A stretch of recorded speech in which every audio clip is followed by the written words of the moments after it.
Welcome to the White Collar Files, the podcast that unravels the complex world of financial crimes and corporate misdeeds. I'm your host, Ethan, and today we're diving deep into the fascinating history and evolution of white-collar crime. From its earliest roots to its modern-day manifestations, we'll explore how these sophisticated crimes have shaped our society and economy. So, whether you're a true crime enthusiast, a business professional, or simply curious about the darker side of the corporate world, stay tuned for an eye-opening journey through time. Let's get started. Today, we're exploring the historical context and evolution of white-collar crime, a topic that's as intriguing as it is important.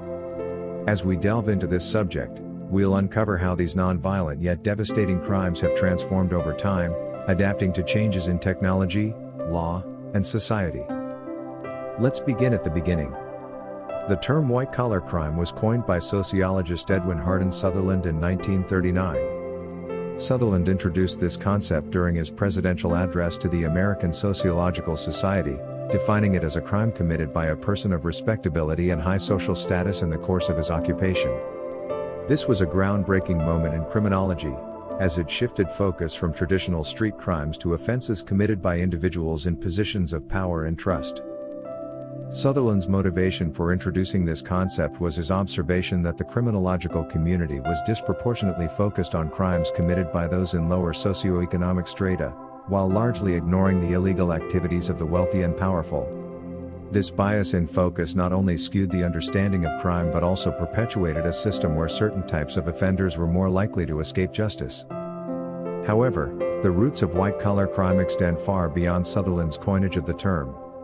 In fact, we can trace early examples of such offenses back to 15th century England. In 1473, a law was enacted to address embezzlement and larceny, marking one of the earliest legal recognitions of what we now consider white-collar crime.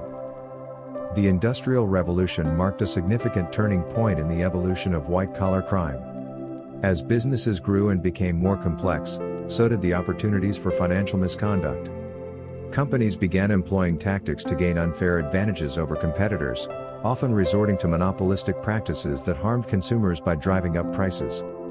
These actions led to growing public concern and political pressure, culminating in the passage of the Sherman Antitrust Act of 1890 in the United States. This landmark legislation was one of the first major steps in defining and combating white-collar crime. As we moved into the 20th century, the landscape of white-collar crime continued to evolve. The 1920s saw the introduction of antitrust laws during the Progressive Era. The 1930s, marked by the Great Depression and the subsequent New Deal, brought about social welfare laws. And in the 1960s, we witnessed the emergence of consumer protection laws. Each of these periods represented a response to new forms of white-collar crime and a growing recognition of the need to protect the public from financial exploitation. The latter half of the 20th century saw an explosion in the types and sophistication of white-collar crimes. As global markets expanded and technology advanced, criminals found new ways to exploit financial systems. The rise of computer technology and the internet opened up entirely new avenues for fraud, leading to the emergence of cybercrime as a major category of white-collar offense. One of the most significant developments in the fight against white-collar crime came in the 1970s and 1980s. In response to growing concerns about organized crime and its infiltration into legitimate businesses, the United States enacted the Racketeer Influenced and Corrupt Organizations (RICO) Act in 1970. This powerful legal tool allowed prosecutors to target not just individual criminal acts, but entire criminal enterprises. In the same year, the Bank Secrecy Act was introduced to enhance banking transparency and combat money laundering. These legislative efforts marked a turning point in how law enforcement and regulators approached white-collar crime, signaling a more aggressive and comprehensive strategy. As we entered the 21st century, white-collar crime continued to evolve at a rapid pace. The digital revolution brought about new forms of cybercrime, including cyber laundering, cyber financing of terrorism, and the theft and online sale of sensitive data. These developments blurred the lines between traditional white-collar crime and cybercrime, presenting new challenges for law enforcement and regulators. The globalization of financial markets also contributed to the evolution of white-collar crime. As businesses and financial transactions became increasingly international, so did the scope of financial crimes. Money laundering, for instance, became more complex as criminals exploited the global financial system to disguise the origins of illicit funds. They began using intricate networks of shell companies, offshore accounts, and digital currencies to launder money from various illegal activities, including drug trafficking, corruption, and fraud.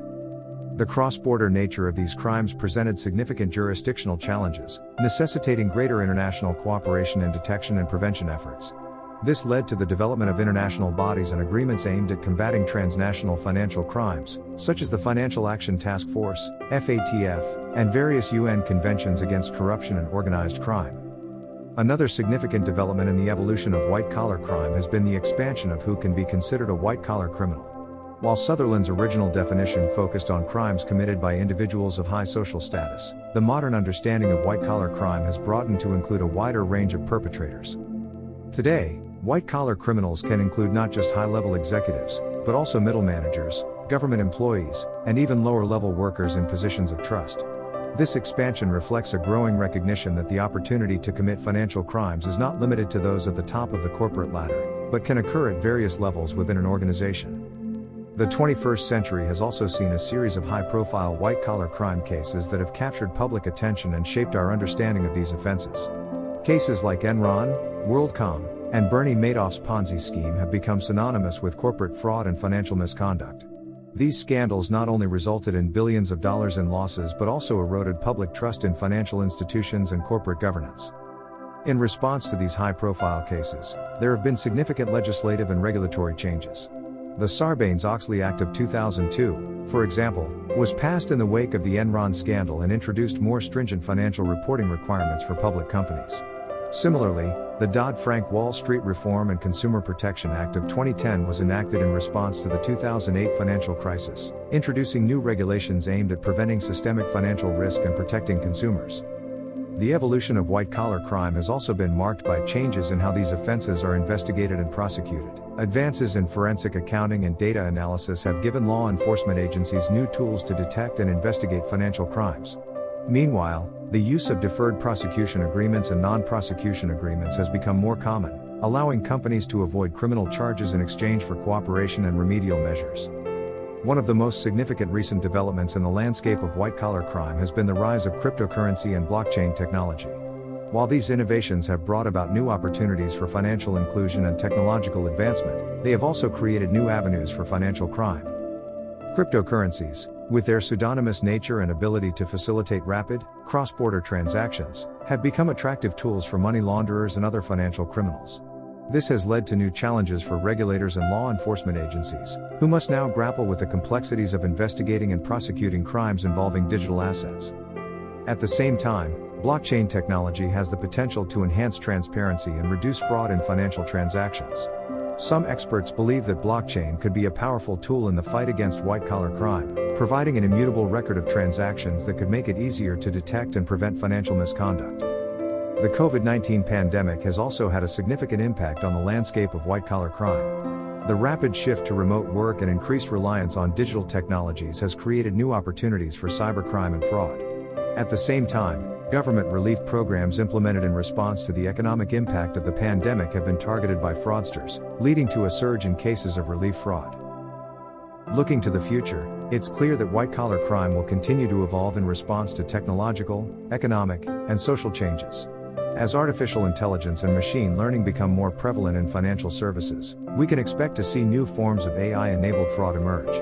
At the same time, these technologies may also provide powerful new tools for detecting and preventing financial crimes. The growing focus on environmental, social, and governance (ESG) issues in the corporate world may also lead to new forms of white-collar crime. As companies face increasing pressure to demonstrate their commitment to sustainability and social responsibility, there may be a rise in cases of greenwashing or other forms of ESG-related fraud. Another trend to watch is the increasing focus on individual accountability in white-collar crime cases.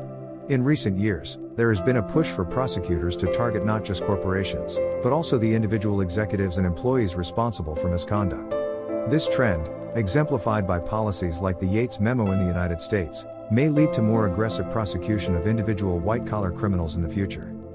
The globalization of white-collar crime also presents ongoing challenges. As financial systems become increasingly interconnected, the need for international cooperation in investigating and prosecuting these crimes will only grow. This may lead to the development of new international agreements and institutions focused on combating transnational financial crime. It's also worth noting that the definition and scope of white-collar crime continue to evolve. As our understanding of financial misconduct grows, new types of behavior are being recognized as white-collar crimes. For example, there's growing recognition of the harm caused by wage theft and other forms of labor exploitation, leading some to argue that these should be considered white-collar crimes. The role of technology in both perpetrating and combating white-collar crime cannot be overstated. As we've seen, technological advancements have created new opportunities for financial criminals. However, they've also provided powerful tools for detecting and preventing these crimes. For instance, artificial intelligence and machine learning algorithms are increasingly being used to detect patterns of suspicious activity that might indicate fraud or money laundering. These technologies can analyze vast amounts of data much more quickly and accurately than human analysts, potentially catching criminal activity that might otherwise go unnoticed. Similarly, blockchain technology, while presenting its own risks, also offers potential solutions. The transparency and immutability of blockchain records could make it much harder for criminals to manipulate financial records or hide illicit transactions. Some experts envision a future where all financial transactions are recorded on a blockchain, creating an unalterable audit trail that would make many forms of financial crime much more difficult to commit. However, as technology evolves, so do the tactics of criminals. We're seeing the emergence of more sophisticated forms of cybercrime, including deepfake technology being used to commit fraud, and AI-powered attacks on financial systems. This ongoing arms race between criminals and law enforcement is likely to be a defining feature of white-collar crime in the coming decades. Another important aspect of the evolution of white-collar crime is the changing public perception of these offenses. Historically, white-collar crimes were often seen as less serious than violent crimes, leading to more lenient sentences for offenders. However, high-profile cases like the Enron scandal and the 2008 financial crisis have shifted public opinion. There's now a greater recognition of the widespread harm caused by white-collar crime. These offenses don't just affect individual victims, they can destabilize entire economies, destroy people's life savings, and erode public trust in financial institutions and government. This shift in perception has led to calls for tougher penalties for white-collar criminals and more resources devoted to investigating and prosecuting these crimes. The evolution of white-collar crime has also been shaped by changes in corporate culture and business ethics. The pressure to meet short-term financial targets, coupled with a culture of greed in some sectors, has often been cited as a contributing factor to corporate misconduct. In response, there's been a growing emphasis on corporate ethics and compliance programs. Many companies now invest heavily in training employees on ethical business practices and implementing robust internal controls to prevent and detect misconduct. Some have even appointed chief ethics officers to oversee these efforts. While these measures are not foolproof, they represent an important shift in how businesses approach the risk of white-collar crime. The role of whistleblowers in exposing white-collar crime has also evolved significantly. Historically, employees who reported misconduct often faced retaliation and had little legal protection. However, laws like the Sarbanes-Oxley Act and the Dodd-Frank Act have strengthened whistleblower protections and even provided financial incentives for reporting certain types of misconduct. This has led to an increase in whistleblower reports and has become an important tool in detecting white-collar crime. As we look to the future, it's clear that the fight against white-collar crime will require a multifaceted approach. This will likely involve continued legislative efforts to close loopholes and address new forms of financial crime, increased international cooperation to tackle cross-border offenses, and ongoing investment in technological solutions for detection and prevention. Education will also play a crucial role. As financial systems become more complex, there's a need for greater financial literacy among the general public to help people recognize and avoid potential scams. Similarly, business schools and professional training programs will need to place a greater emphasis on ethics and compliance to help create a culture of integrity in the business world. The evolution of white-collar crime is also likely to be influenced by broader societal trends. For instance, the growing wealth inequality in many countries could potentially lead to an increase in certain types of financial crimes, as more people feel pressured to engage in misconduct to maintain their standard of living. On the other hand, movements calling for greater corporate accountability and social responsibility could lead to increased scrutiny of business practices and potentially deter some forms of white-collar crime. As we conclude our exploration of the historical context and evolution of white-collar crime, it's clear that this is a field that continues to change and adapt. From its early recognition in the 15th century to Sutherland's groundbreaking work in the 1930s, through the legislative responses of the 20th century, and into the digital age of the 21st century, white-collar crime has constantly evolved in response to changes in society, technology, and the economy. What started as a narrow concept focused on crimes committed by high-status individuals in the course of their occupation has broadened into a complex category of offenses that can be committed by individuals at various levels of an organization. The types of crimes considered white-collar have expanded, the methods used to commit these crimes have become more sophisticated, and the scale of their impact has grown. At the same time, efforts to combat white-collar crime have also evolved. We've seen the development of new laws and regulations, the creation of specialized law enforcement units, the use of advanced technologies for detection and prevention, and increased international cooperation. The fight against white-collar crime has become a critical aspect of maintaining the integrity of our financial systems and protecting the public from exploitation. As we look to the future, it's clear that white-collar crime will continue to evolve, presenting new challenges for law enforcement, regulators, and society as a whole. The ongoing digital revolution, the rise of cryptocurrencies and blockchain technology, the increasing complexity of global financial systems, and emerging issues like climate change and AI will all shape the landscape of white-collar crime in the coming years. Understanding this historical context and evolution is crucial for anyone seeking to comprehend the nature of white-collar crime today and to anticipate future trends. It reminds us that white-collar crime is not a static concept, but a dynamic phenomenon that reflects and responds to broader societal changes. As we face these challenges, it will be more important than ever to remain vigilant, to continue investing in education and prevention efforts, and to foster a culture of ethics and integrity in the business world. Only through ongoing effort and adaptation can we hope to keep pace with the ever-evolving nature of white-collar crime and protect our society from its harmful effects. That brings us to the end of today's episode of the White Collar Files. I hope you've found this journey through the historical context and evolution of white-collar crime as fascinating as I have. If you enjoyed this episode, please don't forget to subscribe to our channel and give us a like. Your support helps us continue to bring you in-depth explorations of the world of white-collar crime. Join us next time as we delve into another intriguing aspect of financial misconduct. Until then, stay vigilant and keep questioning.